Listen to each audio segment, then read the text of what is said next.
Hi, I'm Scott Wrighton. I serve as Decatur City Manager, and every week you can click on this link or tune in to other places and get a little bit of information about what's going on with your Decatur City government.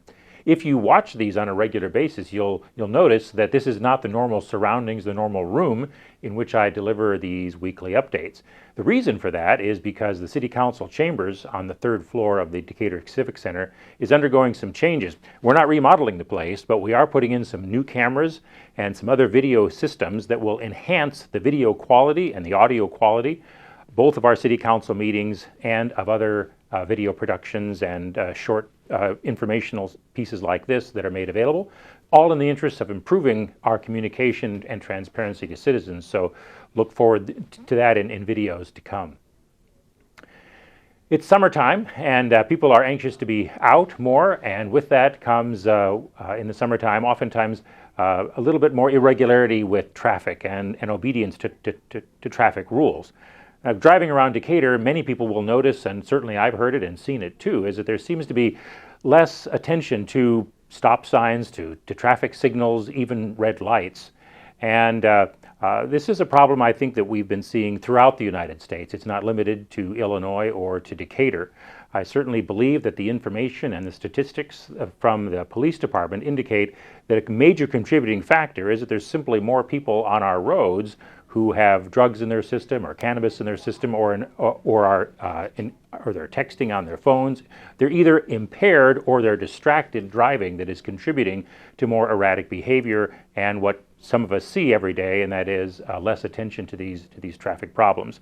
Please rest assured that the Decatur Police Department is enforcing those rules, those ordinances, whenever they see them. Of course, they can't be at every intersection at any time, and so there are some of these infractions and violations that occur, and we're not able to catch them. But where the Decatur Police Department sees them, we will stop them, we will write tickets, and if people are impaired or if they are driving distracted, we will certainly cite them for that. Impaired driving, either to drugs or alcohol or cannabis, continues to be the major reason why there are traffic accidents and traffic infractions. But close behind it, according to the statistics, is impaired driving. Stop texting and driving. To the extent that we can catch people at it, we will enforce these ordinances, but just do it for the right reason, and that is to make sure that Decatur streets are safe. Because citizens get their information from so many different sources, some may get it from a newspaper, some may get it from the internet or from their emails. Increasingly, social media is popular, and there are other ways of getting information. It's a challenge for local government for us to get information out about key policies, decisions that the City Council might be considering in the future, but they want your input about it.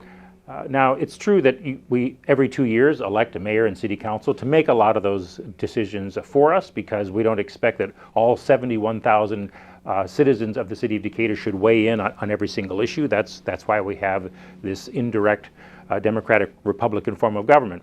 But the city council still is desirous of having the input of citizens on major decisions.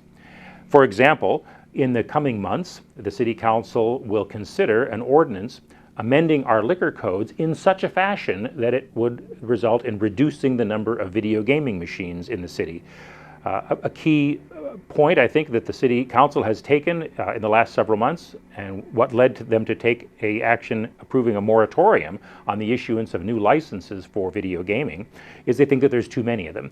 Well, in order to enact that ordinance, they feel like they need, and rightly so, that they need more information from citizens. But what's the best way to get that kind of information out?